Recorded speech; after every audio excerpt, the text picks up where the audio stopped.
Bonjour et bienvenue.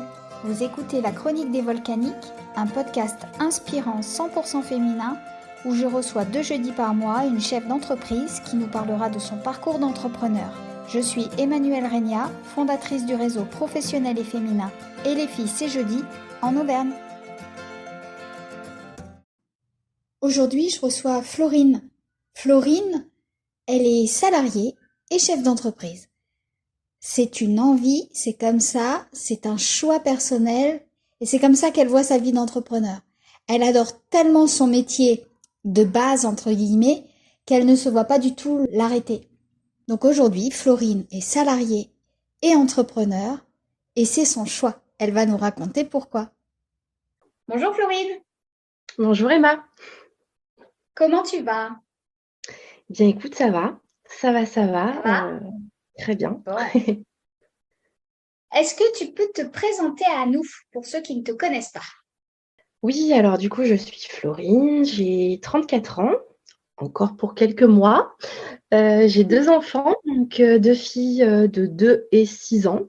J'habite en agglomération clermontoise et je suis actuellement salariée et également la créatrice d'Accords de nœuds, du coup. Qu'est-ce que tu proposes justement avec Accord de nœuds? Alors, Accord de nœuds, en fait, c'est des créations donc artisanales réalisées en macramé. Donc, je propose pas mal de décorations, d'objets de décoration, des accessoires, des bijoux, donc réalisés en macramé. J'ai également développé un petit peu la partie événementielle où je loue en fait des décorations pour les mariages telles que des arches, des plans Ah de oui, table, chemins c'est de joli ça, ouais. table, des tapis, voilà, tout un tas de petites décos pour les événements de la vie, donc que je propose en location puisque surtout ce sont des grosses pièces. Donc, c'est des choses que je propose plus à la location plutôt qu'à la vente. Également, il m'arrive de proposer des petits ateliers. L'année dernière, j'avais fait un atelier pour un enterrement de vie de jeune fille. Et puis cette année, du coup, quelques ateliers sont prévus également dans des structures clermontoises. D'accord, super. Ça fait beaucoup d'activités parce que je crois que tu viens nous dire que tu étais salariée. Alors explique-nous ton parcours d'avant et ton parcours d'aujourd'hui du coup puisque tu es toujours salariée. Mon parcours scolaire, en fait, très vite, je voulais exercer un métier manuel, en fait, dès le collège. J'avais pas Mhm. forcément envie de faire de longues études, des diplômes, et cetera. Je voulais, tu vois, par exemple, après la troisième, je voulais vraiment faire un CAP coiffure ou esthétique, quelque chose de manuel et de féminin. Voilà, c'était vraiment mes D'accord. premières envies, quoi. Donc j'avais proposé, à mes parents et ils m'ont dit: «Ben non, passe ton bac d'abord». Donc je me suis lancée du coup dans la voie générale, puisqu'à l'époque, donc j'étais très docile et et j'appliquais ce qu'on me disait. Ouais. Donc j'ai suivi la voie générale, j'ai fait un bac, économique et social que j'ai Mhm. obtenu et une fois que j'ai eu mon bac général, bah, je suis un petit peu revenue à la charge et je leur ai dit: «Bah, maintenant, j'aimerais bien faire un petit peu ce que je veux, maintenant que j'ai eu mon bac». Et Donc ouais, du coup, c'était la condition, donc maintenant je fais ce que je veux. c'est bien, j'ai fait un bac, mais j'aimerais bien retourner, voilà, à ce que j'aime réellement, quoi.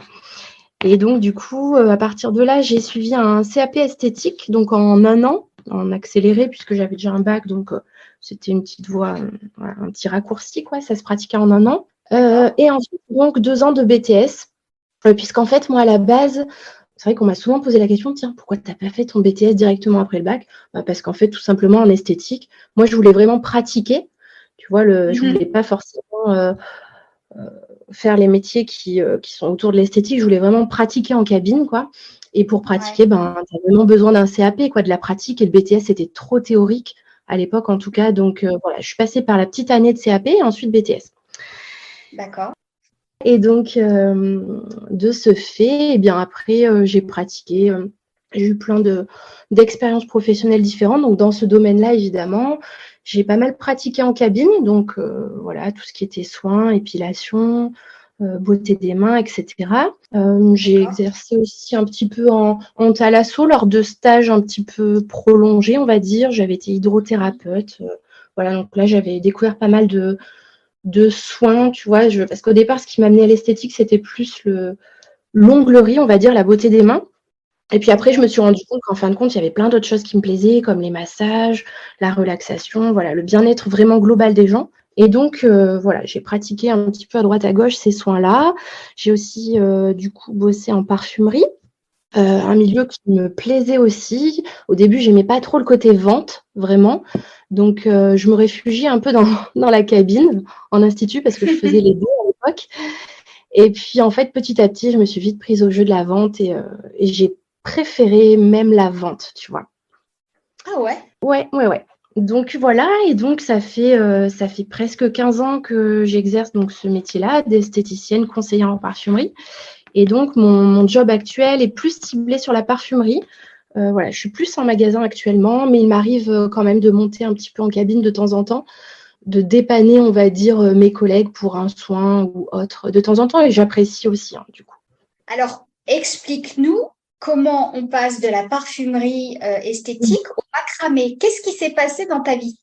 Alors effectivement, il n'y a pas trop de lien comme ça au premier abord. Ce qui s'est passé, c'est que donc j'étais donc en parfumerie comme là actuellement, et donc j'étais enceinte de ma deuxième fille, donc deuxième grossesse, et en fait j'ai été arrêtée très tôt pour cette seconde grossesse. D'accord. Et à cette même période, en fait, à quelques semaines près, quoi, avant et après, j'ai vécu trois décès, malheureusement, en 3 mois, tu vois. Un décès, un mois Ah après oui. un autre, un mois après un troisième. Bon, bref, tout s'est Oula. enchaîné. Ouais. Mhm. Et alors, voilà, tu vois, des personnes plus ou moins proches, une personne vraiment très proche, deux autres un peu moins, mais malgré tout, tu vois, c'est quand tu as, enfin, quand tu, comment dire, quand tu aimes Quand tu ces perds gens, quelqu'un, finalement, ouais, ouais, c'est compliqué, bon. ouais. Et puis, voilà, donc tout est arrivé en même temps, l'arrêt de travail, les 3 décès.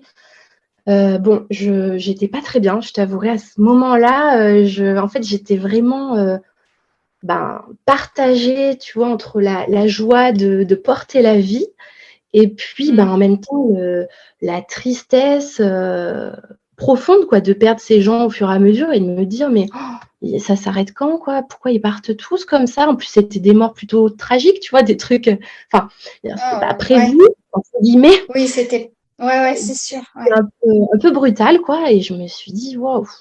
Là, tu vois, j'ai beau être quelqu'un de positif dans la vie et de nature assez optimiste, là, franchement, j'ai accusé le coup, quoi. J'étais pas très bien, quoi. Et un jour, ça allait un peu mieux, tu vois, d'un point de vue santé, de la grossesse, tout ça. Je me suis dit: «Bon, bah, tu vas ressortir un petit peu», et j'ai été à la galerie d'Auchan à Aubière. Ouais. Et alors, c'est un magasin que j'avais pas vraiment l'habitude d'aller, voire même pas du tout. J'y allais pas, en fait, mais je sais pas pourquoi ce jour-là, j'ai été, dirigée vers cette galerie. Bref, je vais à Auchan, et dans cette galerie, en fait, il y a une boutique, fil d'art. Enfin, il y avait à l'époque une boutique fil d'art, et pareil, tu vois, j'étais jamais rentrée dans cette boutique-là en particulier, j'avais pas vraiment de raison d'y aller, quoi. Mhm. Et puis j'errais dans cette galerie telle une âme en perdition, tu vois?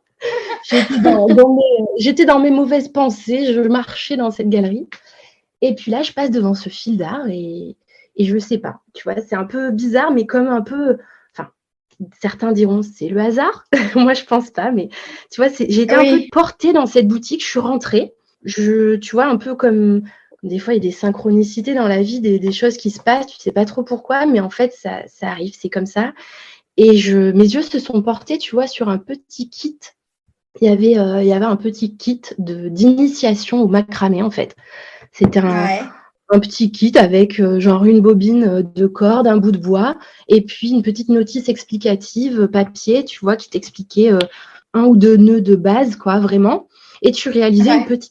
une petite tenture murale, quoi, une petite décoration, et j'ai vu ce truc et je me suis dit: «Tiens, j'ai jamais essayé le macramé». Alors j'ai toujours aimé, tu vois, les trucs un peu manuels, mais bon, macramé, j'avais jamais testé. J'ai pris ce kit et je suis partie, je suis rentrée chez moi, et donc là, j'ai Ok. attaqué, directement, tu vois, je me suis mise sur le canapé, je me suis dit: «Bon, ben, arrête de te morfondre, tu as pris ce truc, maintenant lance-toi, quoi, fais un truc cool, quoi, de tes journées».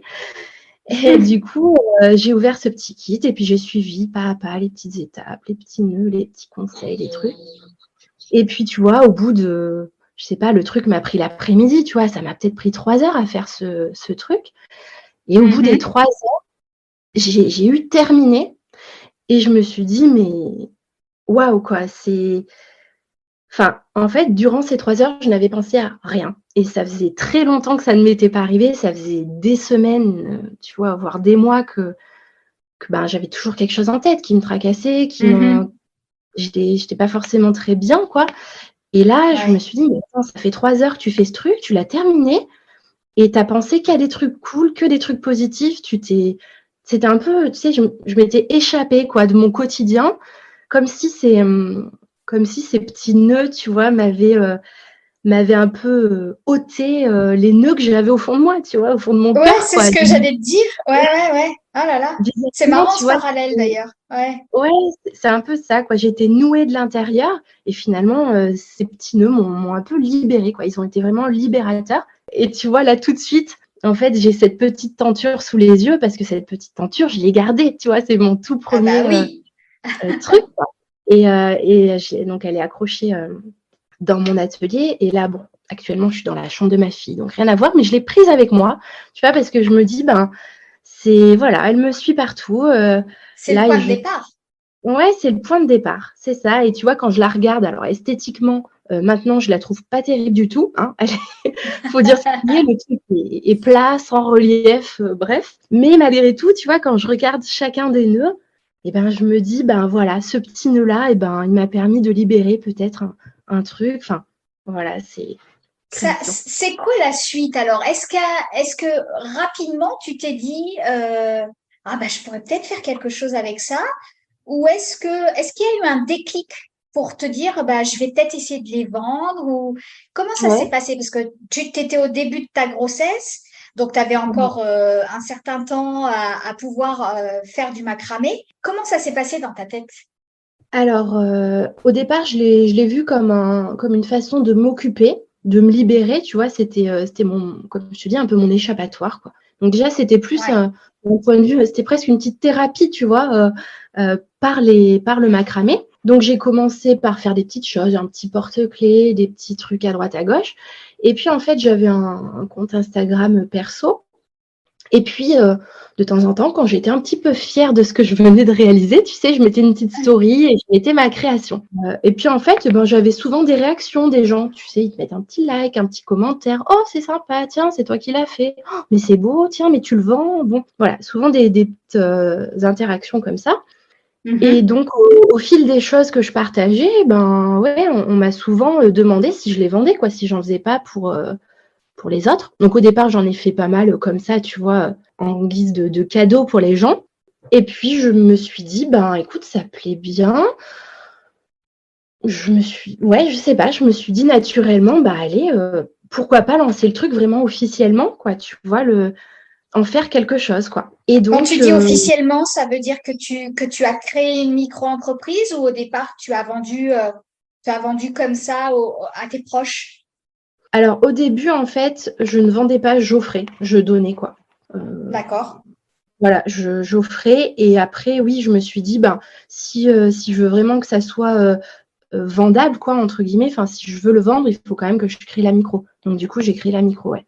Donc là, D'accord. ça fait 2 ans du coup. T'étais en, t'étais encore enceinte à ce moment-là quand tu as créé la micro-entreprise? Non. D'accord, ok. Donc pendant toute cette grossesse, tu as créé, tu as Ouais, fait c'est du ça. stock et après tu t'es lancé dans l'aventure. Ouais, c'est ça. Et est-ce que tu avais toujours en tête que tu étais en arrêt maternité et qu'à un moment donné, il faudrait retourner travailler? Est-ce que ça, tu l'avais en tête ou est-ce que tu l'avais totalement occulté? Alors oui, ça, je l'avais bien en tête, ouais. Et d'ailleurs, bah, en fait, les gens pensaient que j'avais créé, si tu veux, Accord de nœuds pour me libérer en quelque sorte du salariat. Tu vois? Pour ensuite, Ah, c'est partir souvent sur comme ça que ça se passe. bah, Ouais, c'est c'est souvent, ouais. souvent comme ça que ça se passe, ouais. Ouais. Mais c'est vrai que je me souviens d'une conversation qu'on avait eue à un Mmh. moment donné où on se connaissait pas beaucoup et tu m'avais dit, ah non, non, mais moi j'ai un métier, je suis salariée, j'ai un métier que j'adore. Je suis en Ouais, arrêt maternité, en congé parental, mais j'adore mon métier et à Cordonneux, c'est à côté. Et ça m'avait exact. surpris parce qu'effectivement, pour la plupart des filles du réseau et pour la plupart des filles qui entreprennent, souvent c'est pour se défaire d'un Ouais. métier qu'elles n'aiment plus. Ouais, c'est vrai. Et même, tu vois, jusqu'au bout, jusqu'à ce que je reprenne vraiment, ben, tous les gens pensaient que, enfin, même mes collègues, tu vois, me l'ont dit. Elles m'ont dit, ah non, mais on pensait que tu reviendrais pas, quoi. Mais je leur ai dit, bah non, mais alors désolée, je suis revenue. Non, mais elles étaient contentes aussi de me revoir, mais moi j'étais 10 fois plus contente. Parce qu'en fait, malgré tout, ça me manquait, en fait. Tu veux, je me suis quand même posé la question à un moment donné, je me suis dit, bon, tu as lancé ça, ça marche bien, c'est cool, tu as un petit réseau maintenant qui se construit, c'est chouette. C'est beaucoup de travail, tu vois, beaucoup d'investissement personnel, Ah mais je me oui, suis purée, ça serait dommage d'arrêter, quoi. Mais en fait, non, je veux pas arrêter. Et je me suis dit, mais alors attends, enfin, les gens dans ta situation, souvent, ils font un choix. Ils repartent travailler ou bien ils ouais, continuent dans leur lancée entrepreneuriale, tu vois. ouais, Et, et en fait, eh ben, tu vois, je me suis imaginée dans ces deux projections et je me suis dit, mais non, mais je veux pas faire que du macramé et je ne veux pas que retravailler en tant que salarié. En fait, je me voyais plus pleinement dans l'un des deux cas. ouais. J'avais vraiment envie de reprendre, quoi, parce que j'adore les deux. Je me voyais pas que dans l'un ou que dans l'autre, quoi. Ça fait partie de mon organisation, tu vois, j'aime les deux et j'arrive pas à me dire que je peux arrêter l'un pour l'autre, quoi. Alors, il y a des gens, tu vois, qui ont été un peu déçus presque, parce qu'ils se sont dit, ah bah mince, elle recommence à bosser, bah, qu'est-ce qui se passe? Bah, ça marche pas, bah, elle a pas d'ambition, elle ose pas, tu vois. Mais Ouais. non, en fait, tu vois, mon choix, il est affirmé, il est voulu, c'est choisi, j'arrive Oui, pas. parce que tu pourrais vivre que d'accords de nœuds. Honnêtement, alors là, actuellement, non, parce que si tu veux, vu que je suis retournée dans le salariat, je n'ai pas, comment dire, je m'investis Assez de temps. Ouais, pas pleinement, en fait. Mais je ouais, sais que si je m'investissais à fond et que voilà, je faisais toutes les démarches pour, oui, je pense que ça pourrait être faisable. Mais c'est pareil, ouais. je l'ai pas vraiment expérimenté, tu vois, donc c'est difficile de dire, Mais bon, mais aujourd'hui, ton choix, c'est de travailler ouais, c'est dans les ça. deux domaines. Est-ce que tu crois que ça peut changer? Est-ce que tu crois que dans les années à venir, quand tes filles vont grandir, qu'elles seront un peu plus autonomes, est-ce que tu crois que tu feras un choix dans un sens ou dans l'autre? Alors là, actuellement, je n'en ai aucune idée. Je vais pas te dire non parce qu'on sait pas du tout de quoi l'avenir est fait, donc c'est possible, en fait. Mais actuellement, non, je ne me l'imagine pas trop. Tu es à 35 heures dans ton vrai métier? Oui, Je dis ton vrai métier, mais ton vrai métier de base? oui, oui, oui. D'accord, ok. Oui, j'imagine que avec deux petites en bas âge, ton activité salariée plus accordeneuse, ça doit être une sacrée organisation. Oui, bah, oui, oui, c'est vrai que c'est intense. D'ailleurs, voilà, souvent, mes amis, ou mes collègues me disent: «Mais ça va, tu gères bien tes 77 vies? Comment ça se passe au quotidien? Tu fais comment?» Bon, j'en ai pas tant de vie quand même, mais c'est vrai que oui, oui, c'est assez intense, ouais. Je fais pas mal de choses en 24 heures, quoi. Je dors pas beaucoup, mais bon, c'est comme ça. Ça me plaît. Qu'est-ce que tu dirais à une fille qui veut se lancer dans un métier passion, qui veut se reconvertir, qui est sur le point de lancer son entreprise? Quel conseil tu lui donnerais? Eh bien, je lui dirais de croire en elle. En fait, il y a que elle qui peut décider de ce qui est bien pour elle, en fait. L'approbation des autres, on n'en a pas forcément besoin. Enfin, moi, je sais que mes plus grosses décisions dans la vie, qu'elles soient perso ou pro, c'est vrai que je les ai toujours, enfin, j'ai toujours été maître de mes décisions, tu vois. J'ai toujours même presque été à l'encontre des avis et conseils des autres, on va dire. Eh ouais, Euh, ouais.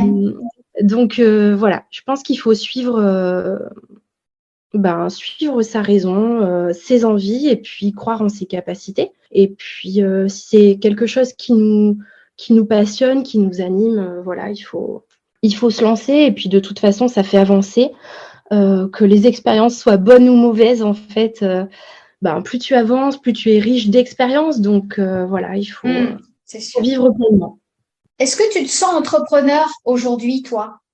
Oui, je me sens entrepreneur, ouais. Tu vois, je me dis: «Ben, finalement, j'ai osé, mettre ma passion qui, pour certains, serait peut-être restée un peu passion du dimanche, tu vois, petite activité le soir pour se détendre. Moi, au départ, c'était ça. Et puis, je me dis, finalement, tu as osé entreprendre le projet, avancer et faire de cette passion, tu vois, une activité vraiment concrète, quoi. Enfin, tu vois. Mhm. Donc pour toi, une entrepreneur, c'est une fille qui ose. Oui, C'est oui, le qui premier ose. terme que tu m'as dit. Ouais, c'est vrai. C'est oser et laisser de côté des fois les avis autour de soi, quoi. Donc tu fais partie du réseau depuis déjà quelque temps. Mhm. Qu'est-ce que ça t'apporte dans ta vie d'entrepreneur, dans ta vie même de maman, dans ta vie de tous les jours? Alors le réseau, donc effectivement, ça fait 1 an que je suis membre et ça me permet de ne pas être seule, de participer à des soirées super conviviales où on se retrouve toutes ou en partie. Ça m'a permis de rencontrer plein de femmes dans le même cas de figure que moi ou dans des situations aussi différentes, mais qui m'apportent tout autant. Le groupe également, le groupe Facebook que tu as créé, donc qui est réservé aux adhérentes est hyper intéressant parce qu'il y a toujours des filles qui sont en demande, en quête d'informations et des fois on se sent concerné aussi, on n'ose pas poser la question, mais on a ce groupe vraiment qui est super où tout le monde peut répondre, s'aider, s'entraider, se donner des astuces, des adresses, des contacts. Donc c'est vraiment essentiel. Et également, le réseau m'a créé aussi des opportunités que je n'aurais certainement pas pu avoir, comme par exemple, l'année dernière, la boutique éphémère au Centre Jode, Ah oui. avec d'autres filles. C'était génial, quoi. Ce genre d'opportunité, je ne pense pas que je l'aurais trouvé toute seule, tu vois. Donc, Mhm. c'était génial. Voilà. Et puis, ça a permis de rencontrer les filles. Et puis, tu vois, on se revoit toujours. Là, on a un petit repas de prévu de notre, Génial. de notre équipe de la boutique de Jode. Donc, ouais, c'est vraiment chouette. Voilà, ça permet de Ah, c'est rencontrer. super. Super. Est-ce que tu aurais une dernière chose à ajouter? Une dernière chose, eh bien, tout d'abord à toi, merci à toi pour ta proposition de participation à ce podcast des femmes inspirantes, comme tu le nommes. Donc, écoute, Oui. je suis plutôt flattée et touchée que tu aies pensé à moi. Merci beaucoup. Et puis, un petit mot pour les gens qui écouteront ce podcast. C'est voilà, écoutez-vous et vivez pleinement selon vos envies à vous. Eh ben, ce sera le mot de la fin. Merci beaucoup, Florine. Merci infiniment et je te dis à très bientôt. À bientôt, merci. Un grand merci d'avoir écouté cet épisode. J'espère qu'il aura été pour vous inspirant. N'hésitez pas à le partager à votre entourage pour encourager dans leur projet le plus de femmes possible. Pour suivre notre actualité, rendez-vous sur etlesfillescestjeudi.com et sur les réseaux sociaux du même nom. À très vite!